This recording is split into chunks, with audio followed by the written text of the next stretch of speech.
बोलिए प्रेम से श्री सद्गुरु महाराज की जय। एक बार आस्था और विश्वास के साथ बुलंद स्वर में गुरु महाराज का श्री जय घोष करें। श्री सद्गुरु महाराज की जय। नमामि अमित ज्ञान रूपं कृपालं अगम बोध दाता सुबुद्धि निधि विशालम क्षमाशील यति धीर गंभीर ज्ञानम धर्मकील दृढ़ धीर समधीर ध्यानम जगत त्राणकारी अघारी उदारम भगत प्राण रूपं दयागुण अपारं नमो सतगुरुम ज्ञान दाता सुस्वामी नमामि नमामि नमामि नमामि नमामि नमामि नमामि नमामि। महाराज सद्गुरु है राजन को राजा है जिनकी कृपा से सरे सर्व काजा भने में ही सोई परम गुरु नमामि नमामि नमामि नमामि नमामि नमामि नमामि नमामि नमामि। श्री सद्गुरु महाराज की जय। अव्यक्त रूप में प्रातः स्मरणीय अनंत श्री परम विभूषित परमाराध्य संत सद्गुरु महाराज के पावन कमल चरणों में बारंबार नमन। तीर्थों को भी पावन करने वाले वंदनीय साधु समाज के श्री चरणों में कोटि सह नमन। आदरणीय सत्संग प्रेमी गुरुजनों, भक्तिमती माताओं एवं धर्मशिला बहन, आप लोगों को सर्वविदित हो चुका है कि यह संतमत सत्संग का आयोजन हमारे पिंटू जी ने अपने परलोकवासी पिताश्री चंदेश्वरी जी के स्थूल शरीर छूटने के उपरांत उस दिवंगत आत्मा के परम कल्याण के लिए, उस जीव के सुख और शांति के लिए यह संत मत सत्संग का आयोजन घर परिवार के समस्त लोगों ने मिलजुल कर किए। इस संत मत सत्संग के द्वारा ज्ञान योग युक्त एकमात्र ईश्वर भक्ति का संदेश दिया जाता है। प्रत्येक प्राणी मात्र को बोध कराया जाता है कि ज्ञान क्या है, योग क्या है, भक्ति क्या है, जीव क्या है, माया क्या है, ब्रह्म क्या है। इन सभी रहस्यमयी बातों का ज्ञान सत्संग के माध्यम से यह जो जीव अबोध बना हुआ है, सत्संग श्रवण करते करते एक दिन वह सुबोध और परम ज्ञानी हो जाता है। अभी संत स्तुति और गुरु वंदना से पाठ का शुभारंभ हुआ। हम लोगों ने अति ही मनोयोग पूर्वक भक्ति युक्त ढंग से पाठ का श्रवण किया। तत्पश्चात श्री रामचरितमानस सार सटीक सप्तम सोपान उत्तर कांड से भी हम लोगों ने पाठ का श्रवण किया। पाठ के क्रम में हम लोग मानव तन की प्रधानता के संबंध में, मानव तन की महत्ता के संबंध में, उसकी उपाद्यता के संबंध में श्रवण कर रहे थे। उत्तर कांड से, उत्तर मतलब अंतिम कांड, उत्तर कांड में केवल ज्ञान और ध्यान की बात भरी हुई है, लेकिन उसको समझेगा कौन? रामायण का आदि, उत्तर का अंत, पढ़े पंडित बूझे संत। रामायण सब लोग पढ़ते हैं, रामचरितमानस पंडित लोग भी पढ़ते हैं, विद्वान लोग भी पढ़ते हैं, लेकिन पढ़ने का तो पढ़ लेते हैं, लेकिन उसमें ज्ञान की और ध्यान की बातें जो छिपी हुई है उसको कोई संत ही समझते हैं, और जो समझेंगे वही हमको समझा सकते हैं। तो अभी हम लोग पाठ में सुन रहे थे कि जीवन मुक्त ब्रह्म पर चरित्र सुनहि तजि ध्यान, जे न हरि कथा करहि रति, तिनके हिये पाषाण। गोस्वामी जी लिखते हैं मानस में कि जो जीवन मुक्त महापुरुष होते हैं, जीवन मुक्त महापुरुष किसको कहा गया? जिन्होंने साधना के परम प्रकाष्ठा को प्राप्त कर लिया है, जो स्थूल सूक्ष्म कारण महाकारण और केवल्य, जो पांचों शरीरों को पार करके ब्रह्म में जाकर के प्रतिष्ठित हो गए हैं, अर्थात जो ब्रह्म में प्रतिष्ठित हो जाते हैं वे स्वयं ब्रह्म ही हो जाते हैं। भगवान श्री राम ने मुक्ति को उपनिषद में हनुमान जी से कहा, दर्शना दर्शने हित्वा स्वयं केवल रूपतः, यह आस्ते कपि शार्दुल ब्रह्म स ब्रह्म वित सव्यम। कि हे हनुमान, दृश्य और अदृश्य को त्याग करके वह पुरुष केवल स्वरूप हो जाता है। हे हनुमान, वह केवल ब्रह्म ज्ञानी ही नहीं बल्कि स्वयं वह ब्रह्म के समान ही हो जाता है। ऐसे महापुरुषों को जीवन मुक्त महापुरुष कहा गया। जब तक वे इस संसार में रहते हैं जीवन मुक्त होकर के रहते हैं, मतलब जीते जी जिसने ब्रह्म को प्राप्त कर लिया वह जीवन मुक्त हो गया। तब मरने के बाद, मतलब शरीर छूटने के बाद, वे अपनी इच्छा से इस देह का परित्याग करते हैं, तब वे विदेह मुक्त कहलाते हैं। ऐसे भी महापुरुष जीवन मुक्त ब्रह्म पर चरित्र सुनहि तजि ध्यान, ऐसे जो महापुरुष होते हैं, अगर कहीं हिमालय की कंदरा में, समुद्र की गहराई में, या किसी घने वन में, तपोवन में, किसी गुफा में, किसी पर्वत पर, किसी पहाड़ पर अगर वे समाधि लगा करके बैठे हैं, समाधिस्थ हो गए हैं, लेकिन अगर उनको पता चल जाए कि कहीं सत्संग हो रहा है, तो वे अपनी समाधि को छोड़ करके सत्संग सुनने के लिए इस सत्संग स्थल पर आते हैं। जे न हरि कथा करहि रति, तिनके हिये पाषाण। जिनको हरि की चर्चा में रति नहीं है, प्रेम नहीं है, उनका हृदय पाषाण अर्थात पत्थर के जैसा है। तो हम लोगों को भी चाहिए, जब ऐसे महापुरुष अपने समाधि को छोड़कर सत्संग में आते हैं, तो क्या हम घर के कामों को छोड़कर इस सत्संग में नहीं आ सकते हैं? धिक्कार है हमारे जीवन को, यहाँ सत्संग हो रहा है और हम घर के कामों में लगे रहे। अरे वह काम कभी भी हो जाएगा, लेकिन यह सत्संग फिर कब मिलेगा? वह तो ईश्वर की जब कृपा होगी तब मिलेगा। इसीलिए सब लोग सत्संग में आइए और मनोयोग पूर्वक सत्संग श्रवण कीजिए। भगवान श्री राम अपने प्रजावासियों को उपदेश के क्रम में कहते हैं, अरे मेरे नगरवासियों, अरे मेरे अयोध्या वासियों, बड़े भाग मानुष तन पावा, असुर दुर्लभ सब ग्रंथ ही गावा। देखिए भगवान क्या कह रहे हैं कि बड़े भाग्य से हम लोगों को यह मनुष्य का शरीर मिला है। साधारण बात नहीं है।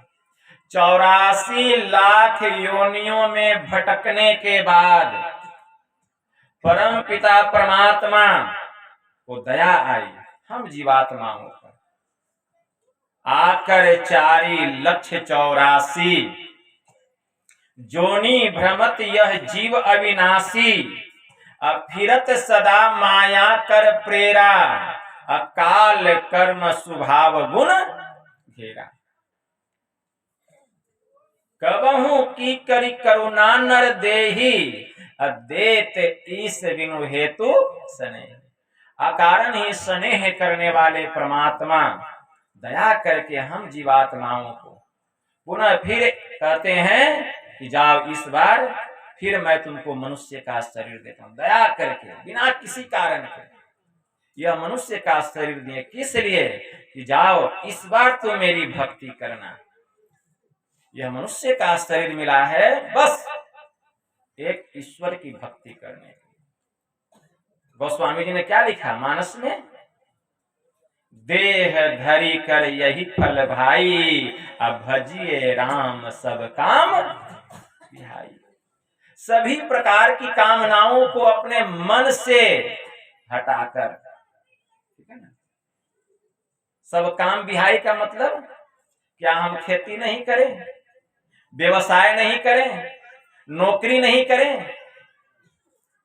सब कामों को कीजिए तन से, लेकिन अपने मन को प्रभु में लगा करके रखिए। गोस्वामी जी ने क्या कहा? भजिए राम सब काम बिहाई, यही तन कर फल विषय न भाई। और अभी आप लोगों ने क्या सुना? देह धरी कर यही फल भाई, अब भजिए राम सब काम। मतलब मन को प्रभु के नाम में और इस तन को संसार के काम में लगा करके रखिए। संत चरण दास जी महाराज की वाणी में आया कैसे? तो उन्होंने कहा दीन को हरि सुमिरन करो, रैन जागी कर ध्यान, भूख राखी भोजन करो, तजी सोवन को बान, चारी पहर नहीं जग सके, आधी रात सुजाग, ध्यान करूं जप भी करूं, भजन करन को लाग, जो नहीं श्रद्धा दो पहर, पिछले पहरे चेत, उठ बैठो रटना रटो, भजन सुलावहूं हेत, जागे न पिछले पहर, करे न गुरु मत जाप, मुंह फारे सोवत रहे, ताकू लागू पाप। इस तरह संसार के कामों को करते हुए हमें अपने चित्त को प्रभु में लगा करके रखना चाहिए। स्वामी रामकृष्ण परमहंस जी महाराज की वाणी में आया कि दाई और माई जब कटहल काटती है तो अपने दोनों हाथों को तेल से तर बतर कर लेती है, दोनों हाथों में सरसों का तेल लगा लेती है। जानते हो क्यों? क्योंकि कटहल का लट्ठा हाथ में नहीं लगे और कटहल भी आसानी से कट जाए। उसी तरह ऐ संसारी जीव, तुम भी भगवत भजन रूपी सरसों तेल से, मतलब परमात्मा की भक्ति रूपी ध्यान सत्संग रूपी सरसों तेल से अपने हृदय को तर बतर कर लो, तब संसार का काम करो तो संसार का लट्ठा तुम्हारे हृदय में नहीं लगेगा। इस तरह हमें संसार में रहना चाहिए।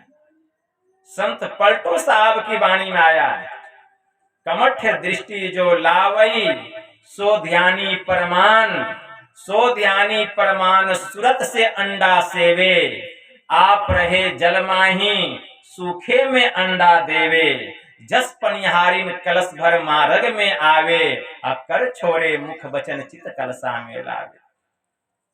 हनी मनी धरे उतारी, आपू चरने को जावे, वह गाफिल न फिरे, सुरती मनी माही रहावे, अब पलटू सब कारज करे, सुरती रहे अलगान, कमठ दृष्टि जो लावई, सो ध्यानी परमान। इस तरह हमें ध्यान करना चाहिए। संसार के काम को करते हुए कैसे अपने चित्त को प्रभु में लगाना है, स्पष्ट इसमें इसकी झलक मिलती है इस भजन में। संत पलटू साहब की वाणी में आया, कमठ दृष्टि मतलब कछवी, कमठ का मतलब कछवी। कछवी की दृष्टि कैसी होती है? कछवी रहती है जल में, लेकिन जब उसको अंडा देने का समय होता है तो वह सूखी जमीन पर आ जाती है। वह अंडा दे देती है लेकिन अन्य पक्षियों की तरह उसके ऊपर बैठकर उसको सेवती नहीं है। अंडा दे करके सीधे जल में चली जाती है और अपना सब क्रिया कर्म करती है। जल में सब काम को करती है, उछलना, कूदना, तैरना, है? लेकिन अपना सूरत अंडा में लगा के रखती है। सब काम को करते हुए अपना सूरत कहाँ लगा के रखती है? अंडे में। उसके सूरत की शक्ति से अंडा बढ़ता है, पुष्ट होता है, अंडा स्वतः फूट जाता है, बच्चे निकलते हैं और पानी में अपनी माँ के पास आ जाते हैं। ऐसे उसी तरह हम इस संसार रूपी सागर में रह करके सब कामों को करें, लेकिन अपने चित्त को प्रभु में लगा करके रखें। जस पनिहारिन कलश भर मार्ग में आवे, अकर छोरे मुख बचन चित कलसा में लागे। अभी तो घर घर मोटर हो गया है, बोरिंग हो गया है, लेकिन पहले अभी भी बहुत दूर दराज में, सुदूर में, देहात में अभी भी हमारी माई बहने जाती है पानी लाने के लिए, सरोवर से, तालाब से या कुआं से। तो जब पानी भर लेती है तो एक घड़ा जो है वह अपने सिर के ऊपर रखती है और दूसरा घड़ा बाएं हाथ के कांख में कमर से पंजराठी से दाब लेती है और दूसरे हाथ में बाल्टी और रस्सी ले लेती है और अपनी सखी सहेलियों के साथ हंसती है, बोलती है, जा रही है मनोरंजन करते हुए। विचार कीजिए, एक हाथ में रस्सी बाल्टी है, दूसरे हाथ से वह एक घड़े को पकड़ी हुई है कांख में दाब करके, और एक घड़ा जो है माथे के ऊपर है। तो माथे का जो घड़ा है उसको वह क्या से पकड़ी हुई है? वह गिरता नहीं है घड़ा। क्यों नहीं गिरता है? क्योंकि वह हंस रही है, बोल रही है, लेकिन उसका पूरा ध्यान सिर के ऊपर में जो घड़ा है उसी पर टिका हुआ है और उसको सूरत से पकड़ी हुई है कि कहीं यह घड़ा गिर न जाए। सूरत वहां लगा करके रखी। तो जस पनिहारिन कलश भर मार्ग में आवे, अकर छोरे मुख बचन चित कलसा में लावे। फनी मनी धरे उतारी, आपू चरने को जावे, वह गाफिल न फिरे सुरती मणि माही रहा। जंगल में मणिधर सांप होते हैं, वे अपना मणि मुंह से निकाल करके रख देते हैं और जहां तक मणि का प्रकाश जाता है वहां तक जाते हैं भोजन की तलाश में। लेकिन जाते तो हैं, लेकिन उनका पूरा ध्यान मणि पर ही लगा रहता है। जा रहे हैं लेकिन ध्यान कहाँ है? मणि पर है। कहीं दुर्जन, कहीं कोई दुष्ट मेरी मणि को चुरा न ले। पलटू सब कारज करे, सुरति रहे अलगान, कमठ दृष्टि जो लावई सो ध्यानी प्रमाण। उसी तरह से ऐ संसारी लोगों, तुम भी संसार के सब कामों को करो, लेकिन अपने सूरत, तुम भी शरीर से संसार के सब कामों को करो, लेकिन अपने सूरत को प्रभु में लगा करके। इस तरह हमें संसार में रहना चाहिए। हमारे परमाराध्य महर्षि में ही परमहंस जी महाराज के मन में जब प्रबल वैराग्य हुआ, 4 जुलाई 1904 ईस्वी को उनको फारसी की परीक्षा थी 3 तारीख को और 4 तारीख को इंग्लिश की परीक्षा थी। 3 जुलाई 1904 ईस्वी को गुरु महाराज फारसी की परीक्षा देने गए थे। गुरु महाराज फारसी बहुत अच्छा से बोलते थे, लिखते भी थे। उसी समय से प्रबल वैराग्य था। 4 जुलाई को इतना वैराग्य जग गया कि अब लगा कि संसार का बंधन इनको जकड़ नहीं सकेगा। अंग्रेजी की परीक्षा थी। परीक्षा देने के लिए परीक्षा भवन में गए। अंग्रेजी का प्रश्न पत्र आया। प्रश्न पत्र का जो पहला क्वेश्चन था सो इस प्रकार था, quote from memory the poem builders and explain it in your on English. अर्थात अपने स्मरण शक्ति से बिल्डर्स नामक पद की व्याख्या अंग्रेजी में करें। तो गुरु महाराज के मन मस्तिष्क में हुआ कि बिल्डर्स का अर्थ होता है निर्माण करता, और परमात्मा से बड़े निर्माण करता क्या कोई दूसरा हो सकता है? इसीलिए हमारे परमाराध्य ने 4 पंक्ति अंग्रेजी में लिखी, for the structure that we raise time is with materials filled, our todays and yesterdays are the blocks with which we build. अर्थात हमारा जीवन मंदिर सुकर्म और कुकर्म रूपी ईंटों से नित्य प्रतिदिन बनता है और बिगड़ता है। जो जैसा कर्म करता है उसका जीवन ठीक वैसा ही बन जाता है। इसलिए समय की सदुपयोगिता ईश्वर की भक्ति और सत्संग में है। इसलिए ईश्वर की भक्ति रूपी श्रेष्ठ ईंटों से हमें अपने जीवन मंदिर रूपी छत की दीवार का निर्माण करना चाहिए। और हमारे परमाराध्य ने मानस की यह चौपाई लिखी, देह धरी कर यही फल भाई, अब भजिए राम सब काम बिहाई। यह मनुष्य का शरीर मिला है एक ईश्वर की भक्ति करने के लिए, एक ईश्वर की भक्ति करने के लिए। भगवान महायोगेश्वर श्री कृष्ण ने कहा, आहार निद्रा भय मैथुनश्च सामान्य में तत्पशु भिन्द्रानाम ज्ञानम नरानाम धिकम विशेषो ज्ञानेन ही न पशु भी समान। आहार मतलब भोजन करना, निद्रा सोना, भय डरना, मैथुन संतान को पैदा करना। अरे यह 4 काम तो पशु भी करता है, और अगर मनुष्य का शरीर पाकर यही 4 कामों में हम भी अपने मन को लगा करके रखे हैं, यही 4 काम कर रहे हैं, तो हम क्या पशु से कम हैं? हम भी पशु के ही समान हैं। लेकिन भगवान ने कहा, ज्ञानम नरानाम धिकम विशेषो। अगर मनुष्य को ज्ञान हो जाए तो मनुष्य पशु से श्रेष्ठ है, लेकिन ज्ञानेन हीनः पशु भी समान। लेकिन जो ज्ञान से हीन मानव है वह पशु के समान है। ज्ञान हो जाए तब पशु से श्रेष्ठ है, लेकिन ज्ञान से हीन वह पशु के समान है। तो ज्ञान हो जाए, विचार कीजिए, ध्यान से सुनिए, बहुत आनंद आएगा सत्संग में। भगवान ने क्या कहा कि ज्ञान हो जाए तो मनुष्य पशु से श्रेष्ठ है। अब विचार कीजिए कि ज्ञान कहते किसको है? हम कहेंगे बाबा क्या हमको ज्ञान नहीं है? खाने का ज्ञान है, सोने का ज्ञान है, अपने बच्चे को पढ़ा लिखा करके ऊंचा ऊंचा पद पर प्रतिष्ठित करने का ज्ञान है कि मेरा बेटा इंजीनियर बन जाए, डॉक्टर बन जाए, कलेक्टर बन जाए, वकील बन जाए, शिक्षक बन जाए, आईएएस बन जाए, आईपीएस बन जाए। यह ज्ञान है। क्या इसी को ज्ञान कहा गया? क्या यही ज्ञान है? यह ज्ञान नहीं है, इसको अज्ञान कहा गया। ज्ञान किसको कहा गया? गोस्वामी जी ने लिखा मानस में, ज्ञान कहे अज्ञान बिनु, तम बिनु कहे प्रकाश, निर्गुण कहे सगुण बिनु, सो गुरु तुलसीदास।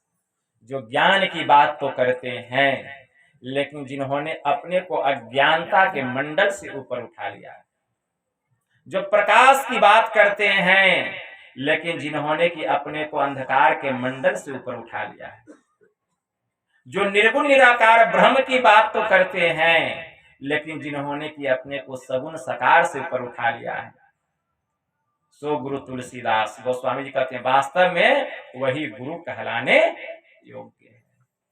घनी अंधेरी रात है और एक टेढ़ी मेढ़ी रस्सी अगर रास्ते पर आपको दिखाई दे दे, अमावस की रात है, उसको देख के आप डर जाते हैं। क्यों? लगता है कि सांप है, भ्रम हो जाता है। टेढ़ी मेढ़ी रस्सी है, अंधकार है, भ्रम हो जाता है कि सांप है, डर जाते हैं। लेकिन अगर हाथ में प्रकाश का साधन है, टॉर्च जलाते हैं, देखते हैं कि सांप नहीं है, क्या है? रस्सी है, भ्रम दूर हो गया। तो ज्ञान कहाँ हुआ? अंधकार में हुआ कि प्रकाश में हुआ? तो ज्ञान प्रकाश में हुआ। अब विचार करें, अभी हमने कहा कि इसको ज्ञान नहीं कहा गया, तो ज्ञान कहाँ होता है? प्रकाश में। तो आप विचार करें कि आप अंधकार में हैं कि प्रकाश में? अब ये बतलाइए, क्योंकि ज्ञान होता है प्रकाश में। लेकिन अब आप यह बतलाइए कि आप अंधकार में हैं कि प्रकाश में? तो आप सब लोग कहेंगे बाबा हम लोग तो प्रकाश में हैं, बल्ब जल रहा है, सब लोग प्रकाश में हैं। अरे भाई, आपका शरीर प्रकाश में है, आप प्रकाश में नहीं हैं। आपसे अगर पूछा जाए कि क्या आप हाथ हैं, तो कहेंगे नहीं, यह हाथ मेरा है। हम हाथ नहीं हैं, यह मेरी हाथ है।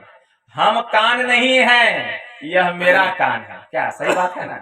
हम आंख नहीं हैं, यह मेरा आंख है। उसी प्रकार हम शरीर नहीं हैं, यह शरीर मेरा है, यह शरीर मेरा है। तो यह मेरा शरीर, तो हम कौन है और हम कहाँ रहते हैं? तब कहेंगे, जब तक यह नहीं कहेंगे बाबा हम इस शरीर के भीतर में रहते हैं, तब तक समस्या का समाधान नहीं होगा। अंत में यह कहना पड़ेगा कि यह मेरा शरीर है, लेकिन हम शरीर नहीं है। इस शरीर के भीतर में हम रहते हैं। भीतर में रहते हैं, शरीर के बाहर में रहते हैं कि भीतर में? तो शरीर के भीतर में रहते हैं। तो शरीर के भीतर में हम रहते हैं, तो हमारा तो शरीर के भीतर में जो हम रहते हैं, तो शरीर के भीतर में हम हैं। तो अपने को देखने के लिए क्या करना पड़ेगा? आंख खोलकर बाहर की चीज को देखते हैं। आंख खोले के किसको देख रहे हैं? आपको देख रहे हैं, बाहर की चीज को देखते हैं। और भीतर में हम हैं, तो अपने को देखने के लिए क्या करना पड़ेगा? आंख बंद करना पड़ेगा। क्या करना पड़ेगा? आंख बंद करना पड़ेगा। हम शरीर के भीतर में हैं, तो शरीर के भीतर में जरा घुसे देखें, तब ना हम दिखाई देंगे। तो जब हम आंख बंद करते हैं, सब लोग आंख बंद कीजिए, तो क्या दिखाई देता है? कहेंगे बाबा अंधकार दिखाई देता है। तो आप तो कहें कि हम प्रकाश में हैं, तो फिर कहते हैं अंधकार दिखाई देता है। अरे मेरा शरीर प्रकाश में है, हम प्रकाश में नहीं है, हम अंधकार में हैं। गुरु महाराज की वाणी में आया, गुरुदेव कहते हैं,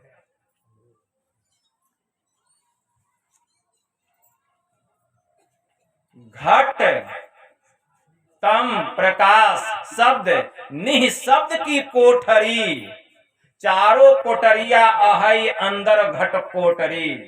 तू उतरी परियोतम माही, पीव निःशब्द में, यही ते परी गयो दूर, चलो निःशब्द में।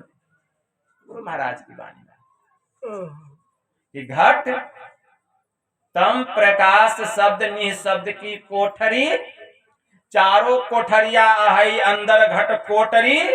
तू उतरी परियोतम माही, पीव निःशब्द में, यही ते परी गयो दूर, चलो निःशब्द में। देखिए गुरु महाराज की वाणी में है। तो हम लोग अंधकार में हैं, इसको खूब याद रखिए। हमारा शरीर प्रकाश में है। अब विचार कीजिए, ध्यान से सुनिए ज्ञान की बात को। तो हम अंधकार में हैं, लेकिन अंधकार में तो हैं, लेकिन अंधकार से प्रकाश में कैसे जाएंगे? जब तक हम अंधकार से प्रकाश मंडल में नहीं जाएंगे, हमें ज्ञान होने वाला नहीं। जब तक अंधकार में रहेंगे, हम अज्ञानता में रहेंगे। कितना भी संसार का ज्ञान हो जाए, लेकिन हम ज्ञानी नहीं बनेंगे। ज्ञान तब होगा जबकि हम प्रकाश मंडल में जाएंगे। कैसे जाएंगे? तो पहले यह जानना पड़ेगा कि शरीर के भीतर में हम कहाँ रहते हैं। इस शरीर के भीतर हम कहाँ रहते हैं? वहीं पर केंद्र है अंधकार से प्रकाश मंडल में जाने का। बाबा कबीर साहब बड़े उच्च कोटि के महापुरुष हुए, संत जगत के सम्राट महात्मा कबीर। उनके पास एक भक्त आए और उन्होंने कहा कि बाबा मैंने गुरु धारण कर लिया। तो संत कबीर साहब कहते हैं, वाह बेटा शाबाश, तुमने गुरु धारण कर लिया, तू सबूरा हो गया। लेकिन जरा मैं जांच पड़ताल कर लूं कि तेरे गुरु सच्चे हैं कि कच्चे हैं, पक्के हैं कि कच्चे, जांच कर लूं। अगर तुमने गुरु धारण कर लिया तो बतलाओ इस शरीर में मन कहाँ रहता है? अगर तुमने यह बात ठीक ठीक बतला दी तो मैं समझ जाऊंगा कि तेरे गुरु सच्चे हैं पक्के हैं। तो वह भक्त कहता है संत कबीर साहब से कि बाबा यह बात तो उन्होंने मुझे बताई ही नहीं, इस शरीर के भीतर में मन कहाँ रहता है। अब तो वह सोच में पड़ गया। तो संत कबीर साहब कहते हैं बेटा उस गुरु से काम चलने वाला नहीं है। तो वह सोचने लगा कि क्यों नहीं मैं संत कबीर साहब को ही अपना गुरु बना लूं। कहता बाबा आप ही बतला दीजिए कि इस शरीर में मन कहाँ रहता है। तो बाबा कबीर साहब कहते हैं कि सुनो, इस तन में मन कहाँ बसत है, निकसी जाए नौ ठोर, और गुरु गम हो तो बतलाइए, ना तो कर गुरु और। तो बाबा इसका जवाब देते हैं नैनो माही मन बसत है, निकस जाए नौ ठोर, और गुरु गम भेद बतलाइया, सब संतन सिरमौ। मन का वासा कहाँ है? नयन में है, आंख में। लेकिन आंख भी तो दो है, देख रहे हैं ना। अरे इस आंख में मन का वासा नहीं है, यह तो बाहरी आंख है। इस आंख में मन का वासा नहीं है। इसका खुलासा हमारे परमाराध्य कर रहे हैं गुरुदेव महर्षि में ही परमहंस जी महाराज, कि किस आंख में मन का वासा है। तो गुरु महाराज कहने की कृपा किए, मन तुम बसो तीसरो नैना, मह तह से चली दीजो रे, अस्थुर नैन निज धार, दृष्टि दो सन्मुख जोरो रे, जोरी जकरी सुसमन में बैठो, गगन उड़ी जोरे, मन तुम बसो तीसरो नैना, मह तह से चली दीजो। मन का वासा कहाँ है? त्रिनेत्र में, तीसरे नेत्र में, जिसको शिव नेत्र कहा गया, उसी को आज्ञा चक्र 10वां द्वार कहा गया। वहीं पर मन का वासा है, और जहां मन है वहीं पर जीव है। दोनों संग संग है, अलग नहीं है। वहीं पर जीव का भी वासा है। भगवान शिव जी माता पार्वती से कह रहे हैं माया शक्तिर ललाटस्य अग्र भागे व्योमा अंबुजे तथा, नाद रूपा पराशक्तिर ललाटस्य तो मध्य में। भगवान शिव जी कहते हैं कि नाद रूपा पराशक्ति ललाटस्य तो मध्य में, भागे बिंदुमयी शक्ति ललाटस्य प्राम सके, बिंदु मध्य च जीवात्मा सूक्ष्म रूपेण वर्तते। भगवान शिव जी कहते हैं, क्या कह रहे हैं भगवान शिव?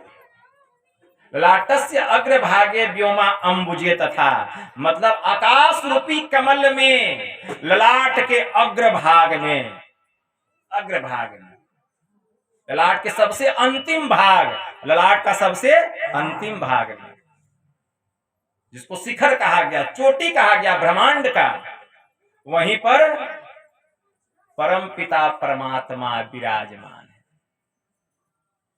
ध्यान से सुनिए, आकाश रूपी कमल में ललाट के सबसे अंतिम भाग में माया शक्ति परमात्मा विराजमान। हालांकि परमात्मा हर जगह है, एक तिल भी ऐसा स्थान कहीं खाली नहीं है जहां की वे नहीं हैं। पहले समझिए बात को। भगवान शिव जी ने ही अपने मुंह से कही बड़ी सभा में, हरि व्यापक सर्वत्र समाना, अप्रेम से प्रकट हो ही मैं जाना, देश दिशि विदिशहु माही, कहूं सो कहां जहां प्रभु नाही।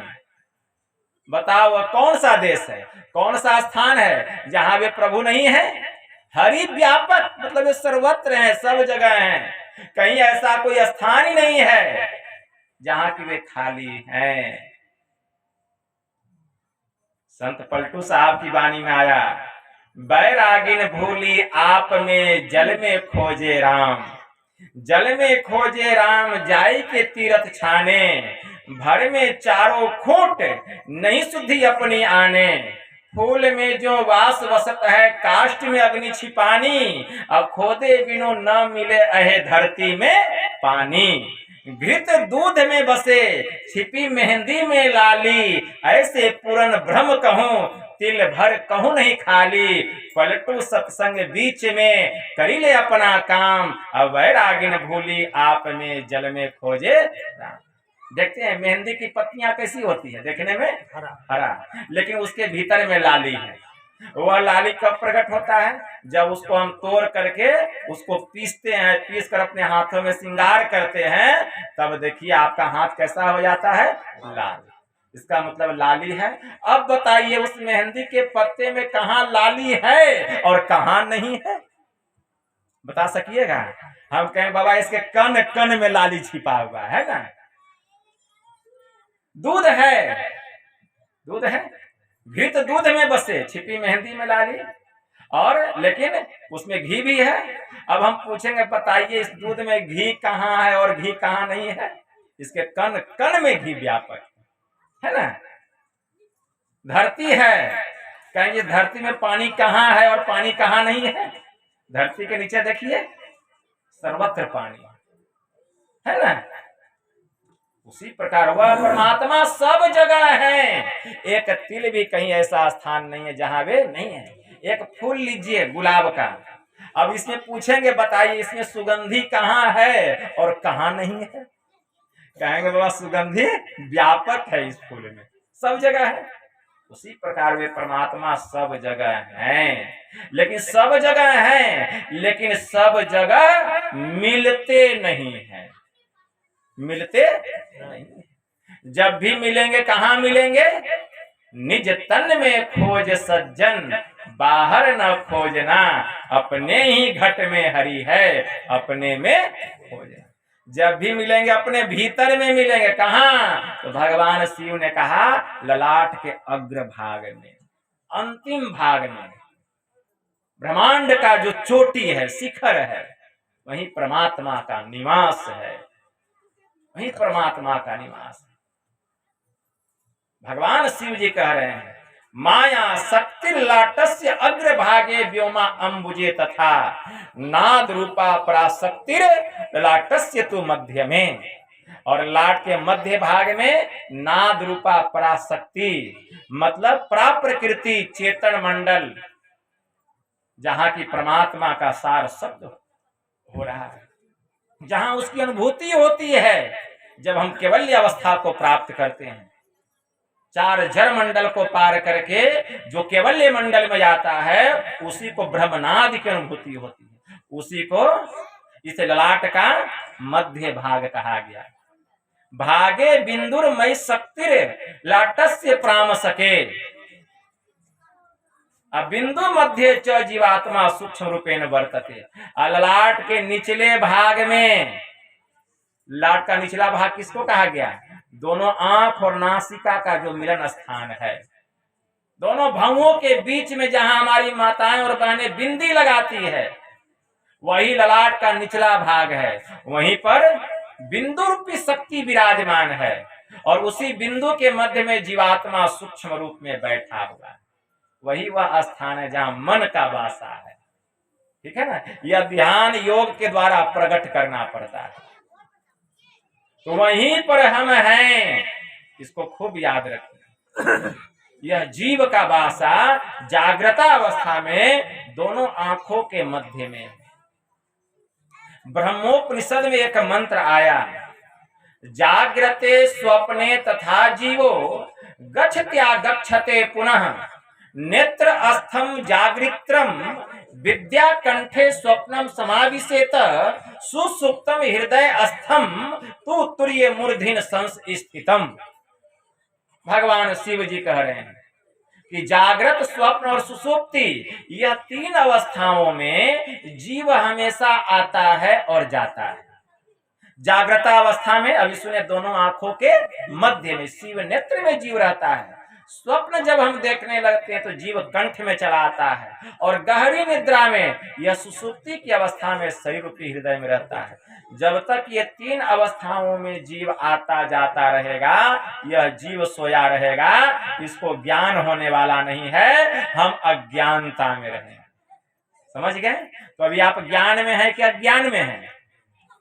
अब पता चला कि नहीं, बाबा ठीक कह रहे हैं, अभी तो हम अज्ञान में हैं, क्योंकि तीनों अवस्थाओं में भटक रहे हैं, कभी जागृत अवस्था में, कभी स्वप्न अवस्था में, कभी सुसुप्ति की अवस्था में। तो हमारा शास्त्र कहता है कि तीन अवस्थाओं में जब तक हम रहेंगे, अज्ञानता में रहेंगे। ज्ञान को प्राप्त करना चाहते हैं, तीन अवस्थाओं को पार कीजिए और चौथी अवस्था में चले जाइए। तू तुरीय मूर्धन संस्थितम, चौथी अवस्था का नाम है तुरीय अवस्था। और तुरीय अवस्था में जीव कहाँ रहता है?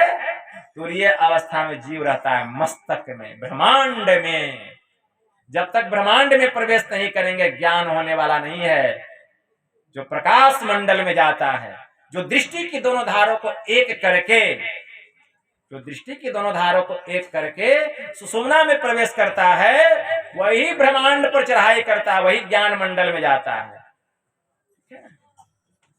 संत कबीर साहब कहते हैं, गगन की ओट निशाना है, दाहिने सूर्य चंद्रमा बाएं, तिनके बीच छिपाना है। तन की कमान सूरत का रौंदा, शब्द बाण ले ताना है। मारत बाण बिंधा तन ही तन, सतगुरु का परवाना है। मारियो बाण घाव नहीं तन में, जिन लागा तिन जाना है। कहे कबीर सुनो भाई साधो, जिन जाना तिन माना। क्या समझे? कहेंगे बाबा ऊपर से गुजर गया, सिर के ऊपर से गुजर गया। समझिए, गगन की ओट किसको कहा गया? ललाट के जो निचला भाग है, इसी को गगन की ओट कहा गया, जहां बिंदु की शक्ति विराजमान है। ललाट का जो निचला भाग है, इसी को गगन का ओट कहा गया। मतलब आकाश में जाने का, ब्रह्मांड में जाने का यहीं से मार्ग है, यहीं से मार्ग है, रास्ता है। संत कबीर साहब कहते हैं, गगन की ओट निशाना, वहीं पर निशाना लगाना मतलब ध्यान लगाना है। निशाना लगाना मतलब ध्यान लगाना है। गगन की ओट निशाना है। कैसे निशाना लगाएंगे? तो संत कबीर साहब कहते हैं, तन की कमान और सूरत का रौंदा, शब्द बांध लेता ना है। तन की कमान मतलब इस शरीर को क्या बनाइए? धनुष बनाइए। इस शरीर को क्या बनाना है? धनुष बनाना है। और सूरत का रौदा, और सूरत को डोरी बनाइए। देखते हैं धनुष में डोरी लगा रहता है ऊपर में, और दूसरा डोरी खुला हुआ रहता है। तो सूरत रूपी डोरी को उस धनुष का दूसरा जो छोर है उसको बांधिए उस डोरी से, तब तन जाता है धनुष। अब बाण चढ़ाने लायक हो गया, मतलब अब धनुष पर आप बाण चढ़ा सकते हैं। और डोरी अगर नहीं कसिएगा तो बाण चढ़ेगा? बाण चढ़ेगा? नहीं चढ़ेगा। तो तन की कमान और सूरत का रोदा और शब्द बाण लेताना है। अब बाण क्या? शब्द रूपी बाण, ठीक है ना, शब्द रूपी बाण। जब बाबा कबीर साहब, संत कबीर साहब कहते हैं, तन की कमान सूरत का रोदा शब्द बाण लेताना है, शब्द रूपी बाण है।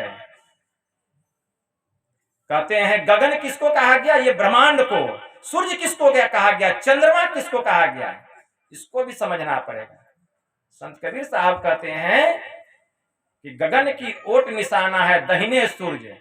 तो हमारी जो दाईं आंख है इसको सूर्य की संज्ञा दी गई, और चंद्रमा बाएं, और ये जो बाईं आंख है इसको चंद्रमा की संज्ञा दी गई।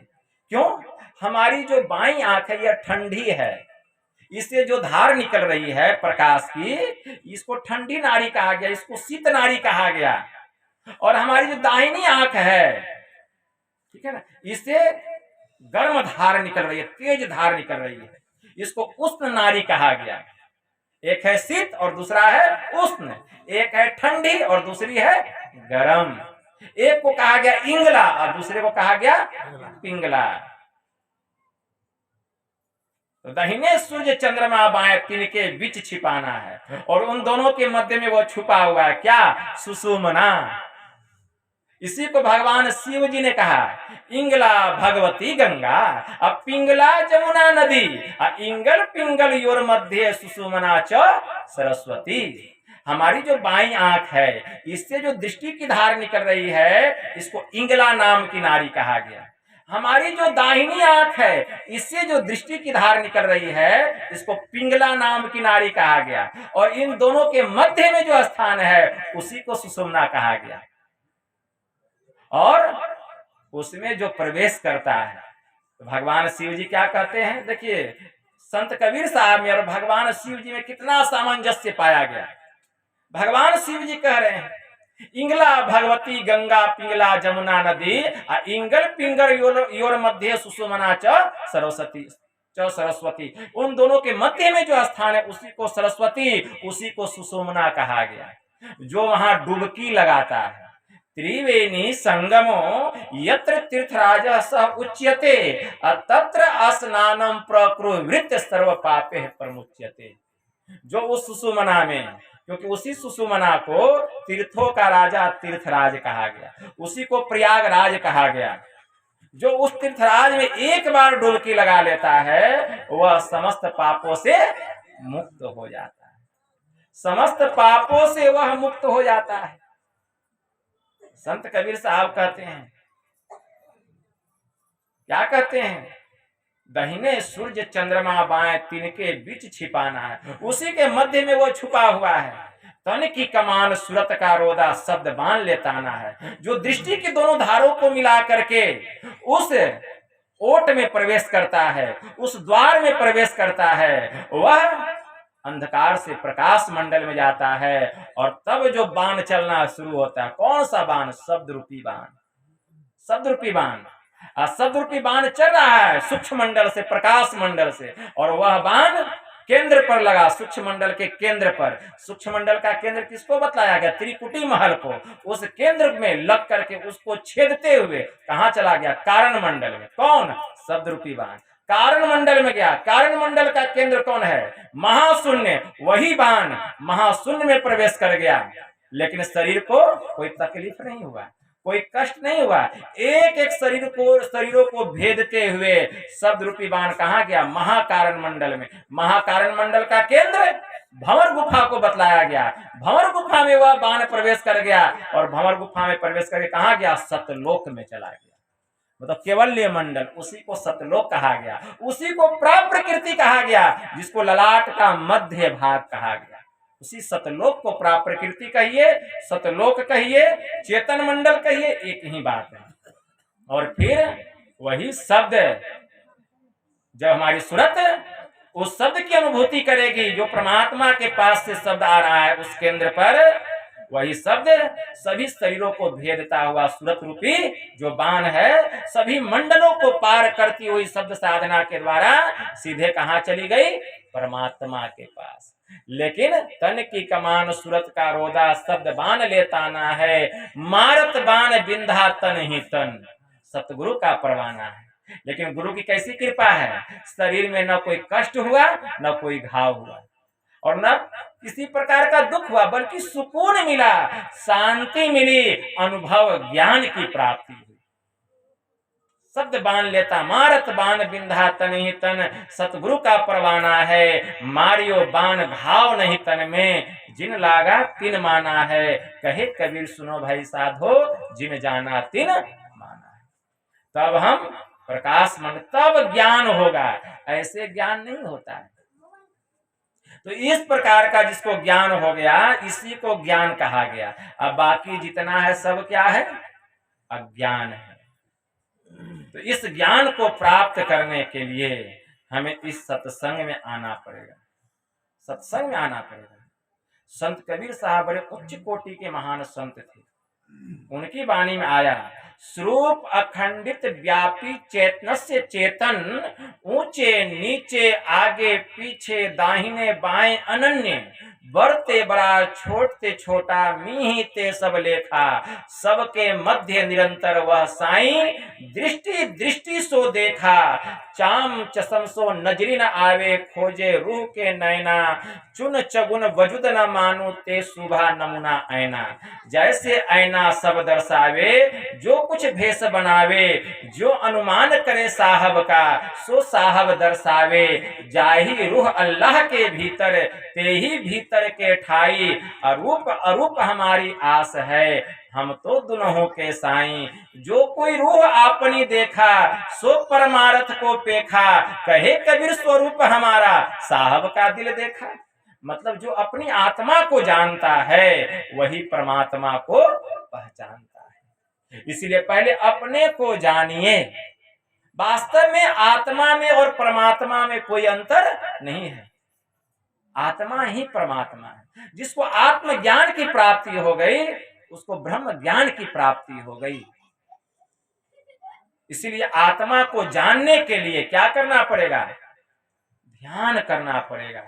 कठोपनिषद में एक मंत्र आया, नायमात्मा प्रवचनेन लभ्यो, न मेधया न बहुना श्रुतेन, यमे वैस वृणुते, तेन लभ्य ऐस आत्मा विवृणुते तनुम स्वाम।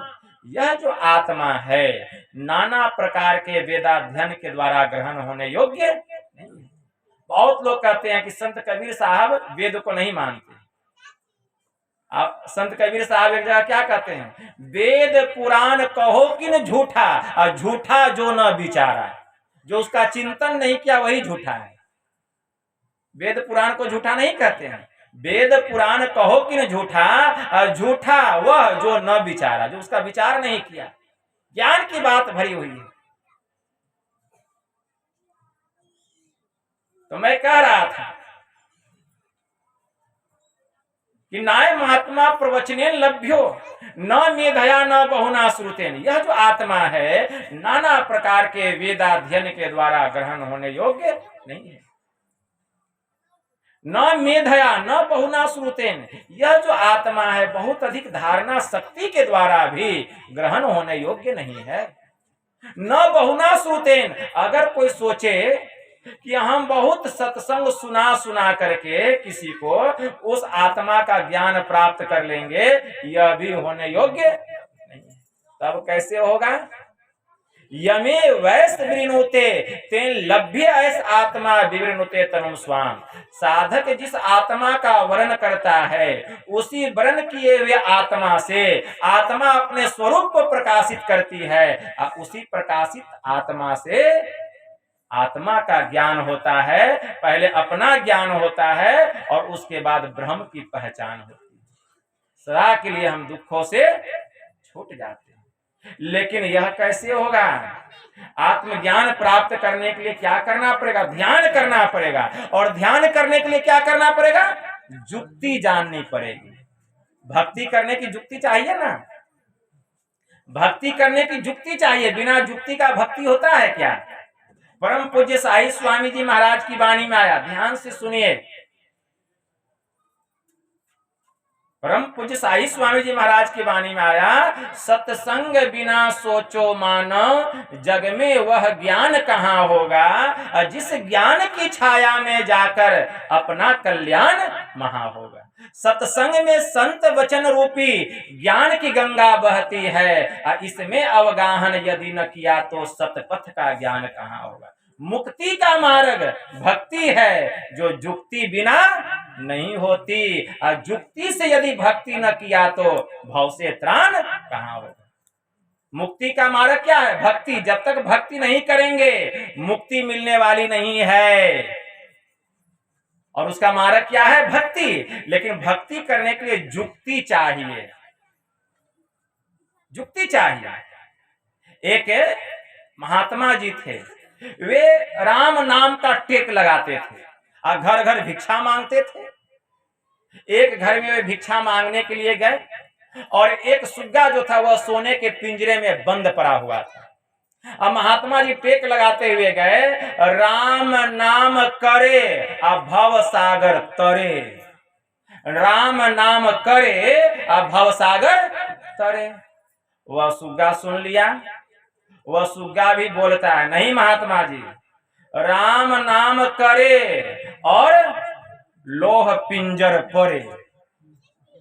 आप कहते हैं कि राम का नाम लेने से लोग भवसागर को पार कर जाते हैं, लेकिन आप देखते हैं मैं नित्य प्रतिदिन राम का नाम लेता हूं, लेकिन इस लोहे के पिंजरे में कहिए, सोने के पिंजरे में कहिए, है तो पिंजरा ही, मैं इस पिंजरे में पड़ा हुआ हूं। तो महात्मा जी क्या कहते हैं, अरे जुक्ति करे तो सहजे तरे। अरे तू पिंजरा में पड़ा हुआ है, राम का नाम तो जपता है, लेकिन जुक्ति जान करके नहीं जपता है, इसीलिए इस पिंजरे में पड़ा हुआ है। नाम तो जपता है, नाम जपना कोई बुरी बात नहीं है, लेकिन जुक्ति जान करके जपेंगे तब हमारा कल्याण होगा। जब तक जुक्ति जान करके नहीं जपेंगे हमारा कल्याण नहीं होगा। तो सुग्गा के मन में हुआ कि अब जुक्ति सीखने के लिए हम कहाँ जाएंगे, हमारे दरवाजे पर महात्मा जी आए हैं। तो वह सुग्गा कहता, महात्मा जी आप ही जुक्ति बतला दीजिए। तो महात्मा जी जाते हैं और सुग्गा के कान में कुछ बोलते हैं, उनको कुछ जुक्ति बतलाते हैं। सुग्गा ध्यान से सुन लिया, मतलब प्राण स्पंदन करने की क्रिया उसको बतला दी। अब महात्मा जी चले गए और सुग्गा जो था सुबह सुबह वह क्या किया, श्वास की गति को रोक लिया और एकदम चितांग हो गया। श्वास की गति को रोक लिया। महात्मा जो क्रिया बतलाए थे, जुक्ति बतलाए थे, और सुबह सुबह जब सेठ जी उठते हैं तो देखते हैं सुग्गा तो एकदम चितांग पड़ा हुआ है। एक तिनका उठाते हैं, पिंजरे में डाल के हिलाते डुलाते हैं, लेकिन वो हिलता डुलता नहीं है। तो सेठ जी को लगा कि लगता है सुग्गा मर गया। उसको छत पर लेकर के गए, पिंजरा खोलिया, जैसे फेंकते हैं वह सुग्गा फुर से उड़ गया। तो जुक्ति जाना, देखिए उसको छुटकारा मिल गया। इसलिए जुक्ति करे तो सहजे तरे। उसी प्रकार हम राम का नाम जपते हैं, लेकिन जुक्ति जान करके नहीं जपते। जुक्ति जान करके जपेंगे तब हमें छुटकारा मिलेगा। ऐसे छुटकारा मिलने वाला दुखों से नहीं। इस संसार रूपी पिंजरे से, यह संसार भी पिंजरा है, यह शरीर भी पिंजरा है। हमारे गुरुदेव ने कहा, आओ वीरो मर्द बनो, अब जेल तुम्हें तजना होगा, मन निग्रह के समर क्षेत्र में सन्मुख फिर डटना होगा। गुरुपद धर कर ध्यान से सुरो, दृष्टि जला दो सुषमन में, मन की चंचलताई से बल कर करके बचना होगा। वक्त नहीं है ऐ वीरो अब गाफिल होकर सोने का, बिंदु राह से निकल बहादुर, तब मंडल ढकना होगा। दामिनी दम के चंदा चमके, सूर्य तपे ज्योति मंडल, इस मंडल के आगे वीरो और तुम्हें बढ़ना होगा। गुरु महाराज की वाणी में शब्द मंडल में सार शब्द ध्वनि, और गुरु गम होकर धर लेना, जगत जेल को इसी युक्ति से सुन में ही तजना होगा। तो जुक्ति से न तजना होगा। इसी प्रकार हम भक्ति करें, लेकिन जुक्ति जान करके करेंगे तब मुक्ति मिलेगी। बिना जुक्ति जान करके भक्ति कितना भी कर लें, इधर पत्थर उधर पानी, मुक्ति मिलने वाली नहीं है। अनगढ़िया देवा तेरी कौन करे सेवा, और गढ़े देव को सब कोई पूजे, और पूरन ब्रह्म को जाने भेवा। जिसको हाथ से गढ़ दिया उसकी पूजा कर रहे हैं, लेकिन वह परमात्मा जो अखंडित स्वामी है उसका भेद कौन बतलाएंगे, उसकी जुक्ति कौन बतलाएंगे? भक्ति करने के संत सदगुरु बतलाएंगे। जब संत सदगुरु से सदयुक्ति जान करके भक्ति करेंगे तब उस अखंड स्वामी का ज्ञान होगा। अखंड साहब का नाम है और सब खंड है, खंडित मेरु सुमेरु खंड ब्रह्मांड है, फिर रहे न धन धाम सो जीवन द्वंद्व है, जाको गुरु से हेत सोई निर्बंध है। संत कबीर साहब की वाणी में। इसीलिए गुरु के शरण में जाना पड़ेगा।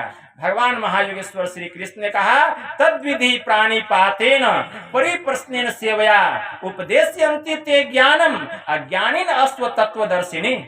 हे अर्जुन, तत्वदर्शी महापुरुषों के शरण में जाओ, उनको दंडवत प्रणाम करो, कुछ दिनों तक उनकी सेवा करो, उनकी चाकरी करो, उनकी खिदमत करो, उनकी गुलामी करो। जब तुम्हारी गुलामी से वे प्रसन्न हो जाएंगे तब ये तुमको ज्ञान का उपदेश बतलाएंगे, जुक्ति बतलाएंगे, रहस्य बतलाएंगे भक्ति करने की। और उस रहस्य को जानकर, उस विद्या को जानकर जब तू ध्यान करेगा, पहले तुझे अपना ज्ञान होगा, तदंतर मेरे स्वरूप की पहचान होगी, और तू सदा के लिए दुखों से छूट जाएगा।